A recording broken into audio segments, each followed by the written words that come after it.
Hi there, so my name's Amelia and welcome back to another video. In this video we're going to be looking at the SumUp Solo, which is the latest card machine from SumUp that I've seen. It is worth checking out the link in the video description because if you do, you get it on a slight discount. So by default this Solo is £99, with a discount key £66, and there's discounts on all the other devices as well. So I'll just put that image on the screen now so you can see. And then we'll go into unboxing this device and seeing what kind of sets this apart from alternatives and testing it and seeing how it works. Okay, so first up, let's get it unboxed. So when we turn it upside down, you'll see you've got these 3 points, which are truly mobile, truly smart, and truly intuitive. And then you've got these 2 stickers on each side that we can use to open it. So you can also see QI enabled, wireless charging compatible. So that's an interesting note, because I don't think I've ever seen any other card readers with that feature before. And then, yeah, you can see it comes with the card reader, it comes with the stand as well, which the SumUp Air didn't. You did actually have to buy the cradle separately, or you could buy the Air with the cradle later on. And you can still do that actually from my link. It is £21 with the cradle or £16 without the cradle, as opposed to £29, £39. So you do get a discount when you go through that link. But let's get this one open and see what sets it apart. The first difference with this one obviously is that it is a standalone device, so it doesn't require any mobile phone to connect to it compared to the Air. It's a bit more like the 3G. It does also include the data SIM, the same as the 3G. You can see on the side as well it supports both contactless and chip and pin, and on that side you've just got side profile of the device. So let's get this one open. Right, so it's very beautifully presented as a card reader. You know, it's very much, it actually reminds me of the iPod Touch style kind of packaging. If you remember the 5th generation iPod Touches, they used to kind of come in this kind of clamshell design, so it's very pretty and I like this layout. So under the pull tab you just have the Solo starting kit, which includes a quick start guide and the Solo safety information, and then you just pull up on the clamshell to remove it. And then it says to slide it out, so slide up like that, probably. Yeah, so we can see that's the back of the device. It's either like glass, like see-through plastic. It's a very kind of nice design. The front, very modern, very Apple actually, very pretty, I do like that. And then if we lift up on this, we reveal the charging cradle. And the really neat thing about this charging cradle as well is that you might notice we're missing a cable from the box, there's no cable. However, if you see the back cover, it has a pull tab there. So when we remove this pull tab, as so, you'll find the cable is underneath. And what that means is that if you're in a position where, say, you're on a saw that doesn't have power, you can tuck the cable away in there and you can still use this as a stand without the need of having it connected to constant power, and you can take up to 100 payments without ever connecting it to power. So that's a really nice little feature. So inside the starting kit, let's see what we get. So we give them Solo user guide, what's in the box, and you can see, you know, the clamshell that I just opened, the charging brick, and an explanation as to kind of how to plug that in, and then the stickers. So it's explaining also you don't pull the Solo out like that, because if you did, you'd, you know, snap the connector. You need to slide out like it shows there. And getting started, it's got how to power it on, how to sign in, and how to charge the Solo with the cradle. So it's a very nice little getting started guide, very clear little information in there. And then there's also a countertop display. So this top section that we showed earlier is actually multifunctional. So it's not just the top of the box, it actually becomes a sticker. So if we take the stickers we've got here, we've got the regular SumUp sticker that we normally get, which is that blue and white design. Then you've also got this see-through one. And the idea with the see-through one is that it basically goes on there. So if we check the instructions that shows, It shows double-sided door sticker. That can go on your window or your door, and it shows SumUp stickers on both sides. And then countertop display. That rod goes on there, and then that goes on there. So the pole we need is, I believe, under here. Yeah. So we've got that pole there. That needs to be removed. So it's all very clever how they've kind of compacted it all into its packaging. And this pole goes here. So that goes in. And you then peel off the sticker to show all the card types that you accept. That's a very nice little simple, and I love the kind of multi-use, how this packaging isn't junk, it's not to be thrown away, it's actually, they've reused that kind of case from the packaging and made it into something useful. And when you're transporting Solo, you can then take that apart and put it back on to kind of keep it safe. So that's a really nice kind of useful design there, where they've tried to incorporate it. So the first thing you need to do is obviously peel off this. It just comes off like that, very satisfying. And then we can set that aside. And then we need to turn on the Solo device. So should be a power button on the side. It will be there. You hold that down. A lot of holding, but eventually. The first boot is taking a while. Still on that screen, still flashing, but might be the first time, might be doing its initial connections. But as you see, after a while it does come on, so we've got the welcome, select your language. So obviously we're going to be using English, so select your language, scroll down and find English. And let's start. So looking for updates and other small improvements, that's a good point. This is obviously wireless and you'll continue to get security and quality updates from SumUp. So if there are any bugs that occur with it, they will be patched. Same as with, if you check the website, what's called 3D printer, that also has a data SIM, so that can connect without the need of Wi-Fi. However, when you do first connect, it will ask you to connect to Wi-Fi because it is stronger. So you just connect it to that and then you enter in your network key in there. Comment if you get the reference that that's from, because if you do, you're relieved. Okay, so you're given two options, log in or have a profile. I already have a SumUp profile, so obviously I'll choose the first option, log in. And then you're given a prompt to enter your email address and your password. It's kind of fiddly logging in for the first time, but you only have to do it once and then it's set up, so it's not too bad to be honest. Then press done, and it says 1 moment please. Well, just communicates with the SumUp servers and gets your account details. And it says you need to update your SumUp Solo. This software update is required to use your Solo. It will take 2 to 3 minutes. Solo will automatically boot after the installation. So that's great to see. It's good to see regular software updates, especially from a terminal like that SumUp, because you need to know that you're getting a secure device that you're using to remain PCI DSS compliant, which is obviously, payment card industry data security standard, which all businesses must comply with, and SumUp will keep you compliant automatically. Just follow the steps in the SumUp account, submit any identification they ask for, and complete the updates on your Solo. You'll be compliant, no need to worry. Whereas other companies like WorldPay and Payment Sense might actually charge you a PCI compliance fee and might require you to complete that yourself. SumUp doesn't require that, they will do all that for you, which is really nice, and it's included in no extra monthly fee.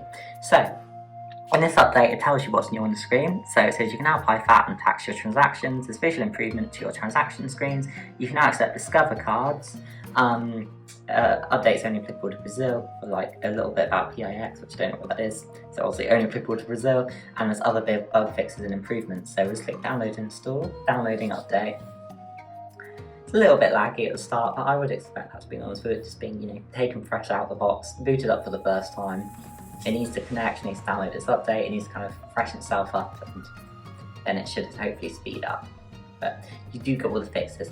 Whilst it's updating, would be a good time to mention, why should you get this compared to another terminal such as a payment sensor WellPay terminal, because sometimes payment sensor WellPay may offer lower rates than the 1.6% transaction SumUp offers. And one of the main reasons is that they lock you into a contract. So with SumUp there are no monthly fees and there are no contracts. With larger payment processors, they might expect you to sign up for some amount of years or months, and then they will require you to meet a minimum transaction fee. So, say you're doing £2,000 a month in card sales, and you tell WellPay or Payment Sense or Global Payments, I'm doing £2,000 a month in card sales, they could then turn around to you and say, okay, if you don't do, we'll offer you this low rate, but if you don't do £2,000 a month in card sales, we're going to fine you. And you have to stay with us for years, because if you leave us, we'll fine you. Whereas SumUp, they don't charge you any of those fees, it's just a flat, low fee of 1.69% transaction. And if you don't meet any criteria, no problem. You use it as little or as much as you want, no punishments either way. So it's a really nice layout in that way, and it's, you know, punishment-free system. That is definitely something I appreciate with SumUp, I think, compared to others. You can also get that with Square, if you Square, I do have a Square file in the description as well. If you're doing Square, you can get that with them. And similar with iZettle, iZettle are owned by PayPal, so it's slightly different, but they are similar. However, their rates are slightly higher than 1.75%. So you do pay a bit more per transaction for, say, iZettle or Square, whereas the SumUp is the lowest in the business, at 1.69%. We can do size comparison as well. So this is a Square terminal, and it's probably what I think most people will compare this device with, because it almost looks like competitors for that. Now, when we compare them side by side, you'll see the Square terminal is almost double the size of it, and then you can bring them around like that, and you can see thickness. Now, the only thing to mention is the Square terminal has a thermal receipt printer installed, which means that you can print thermal receipts. That might be a deal breaker for some people, that might be a benefit, that might be a downside for other people. Some people don't like the cost of thermal receipts, they would rather save the environment, they'd rather not have that kind of fee expected of them, and they'd rather just stick with digital no receipts and be a bit cheaper that way, and, you know, obviously help lower your costs. Now obviously this does also have the ability to get smaller, so you can remove it like so, and then it becomes a very similar size to the Square, the original the little Square that's the contactless and the chip on top. Okay, so now the update's installed, we're going to reboot the device. So you can see the SumUp splash screen on there. Okay, so first time boot, it takes a while, not gonna lie. However, it's looking for updates on small improvements. It's the first time device ever booted, so I'd expect it to take a while. Obviously, you wouldn't be doing this first time in front of customers, you know, you do it at home, set it up and take it in, so that wouldn't be a problem. It's just our first time of kind of looking and thinking, wow, I've only just come out of the box, I need to do all my updates, I need to get myself set up, I need to load my profile, so that does take time, so it's important to be patient with that. But yeah, as you can see on the screen now, it says looking for updates and other small improvements, so we'll just wait for that to complete. Most people would probably like set this aside to update and like do something else, but I'm so ill at the moment, I'm just like, can't really do anything else, so it's gonna sit and watch it load. But yeah, this looks a lot more healthy, it's just getting things ready. It may take some minutes, but as you can see in the corner, you've got the signal strength bars, and it's indicating both a mobile signal and a Wi-Fi signal. So it's now loaded up. So you're greeted initially with a pin pad. So it's very modern, very like basic card machine. You can add a description. You swipe down, you get different options. So you get settings, so you can choose about, software update, display and brightness, or languages. So your bright display goes, oh, that's nice and bright. That'd be very good. If you're outside in direct sunlight, you can see that very clearly. That would not be a problem at all. So I'm very happy with that. Let's make the auto lock 2 minutes, just because 30 seconds I think is a bit too short. It kept kind of turning off during the startup. You may want the 30 seconds to save battery life, but the purpose of this is to make it 2 minutes. But it's good that you have the choice. You've got Wi-Fi settings, so if you go to a different venue, you can connect it to their Wi-Fi there. Or you can just have no Wi-Fi and just run it off the mobile network. Either way, perfectly supported, which is a good feature actually, because I believe with the SumUp 3G, it needed that mobile network. I think they did add Wi-Fi support later on. However, when I first got it and I first reviewed it, it only needed that mobile network. So there was no mobile signal, you were a bit screwed. So you got sales history, you got payment options, so you can enable tipping, so you can enable smart tips, that when the customer's presented with a payment option.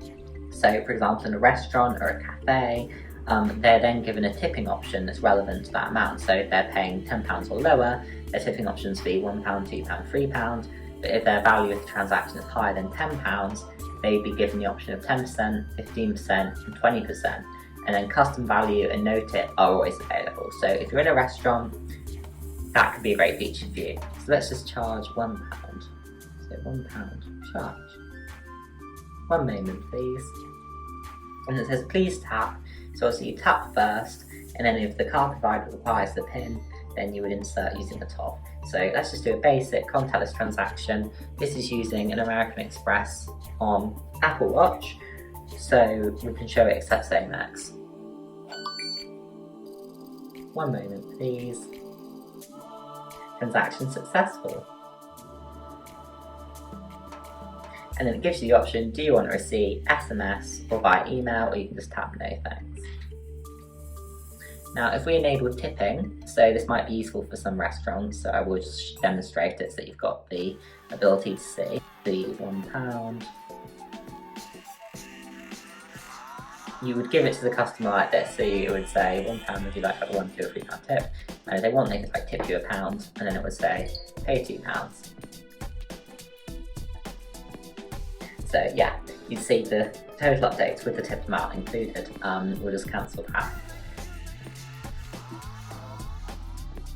But yeah, that's so you can see. So if you're running a restaurant or where tipping is kind of, you want to have that functionality, you've got it there. That is mainly for your own kind of accounting, so it's so that when you look on your online reports, you can see what percentage is going to that man and what percentage is going to you.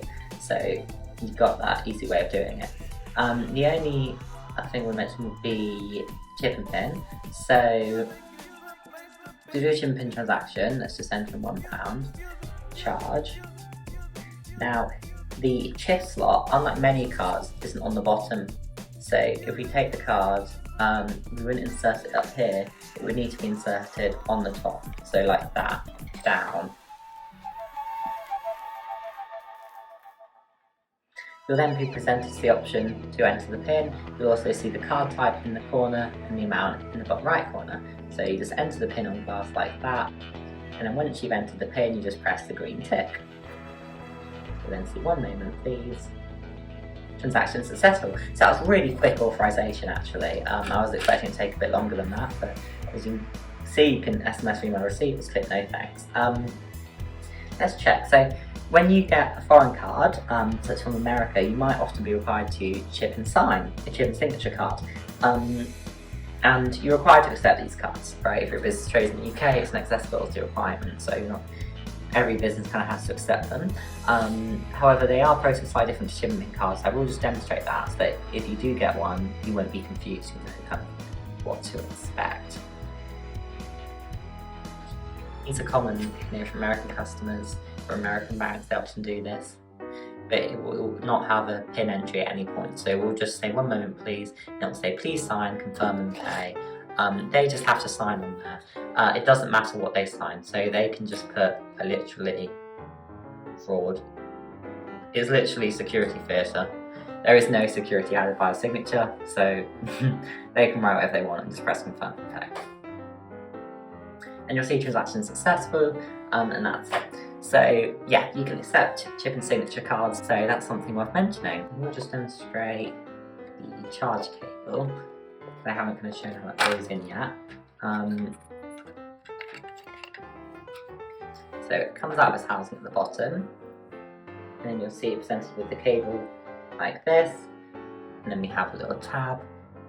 So the tab comes out like that, so a really nice kind of rubberized coating, and the rubber stays on the cable so that you can all easily fold it back up. So 2 bits of plastic at either end, so you remove the plastic casing off here, set that aside, and the plastic casing off here should be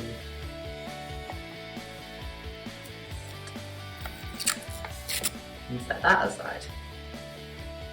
So for it's wanting to stick to me.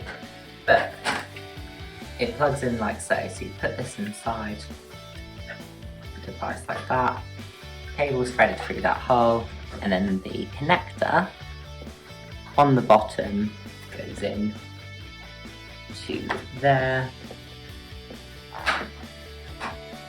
and that all kind of closes up, and you can then just connect that to a wall adapter or to a computer. You also have the option of just skipping that step and plugging a USB-C cord directly into the device itself. It's up to you. I like the stand. I think the stand looks a lot prettier, and I think it would look a lot better on your like workstation, but you have the option. So if you're out and about, say you're in a taxi or in a car, you know, whatever, and you just need to charge it quickly, you can just plug straight into that bottom of the device. Can just show you how to refund transactions. Go to sales history. You should see all the transactions you've taken today load up here. So we can see that one for £1, see the details, pending payout, transaction successful £1. And if you look on there, you can see refund, issue refund, and then you'll need to enter the password for your SumUp profile. So that's a security feature, and that means that say a manager could have the password and you just don't give that password to staff. So people can pay you with no password needed, obviously, because why would you care if people want to pay you? But to refund, you need a password. So that's a nice little feature which allows you to easily restrict what kind of staff can issue refunds. Okay, so once the password's entered, just press the tick. And I love little animations that appear, and you'll see refund issued.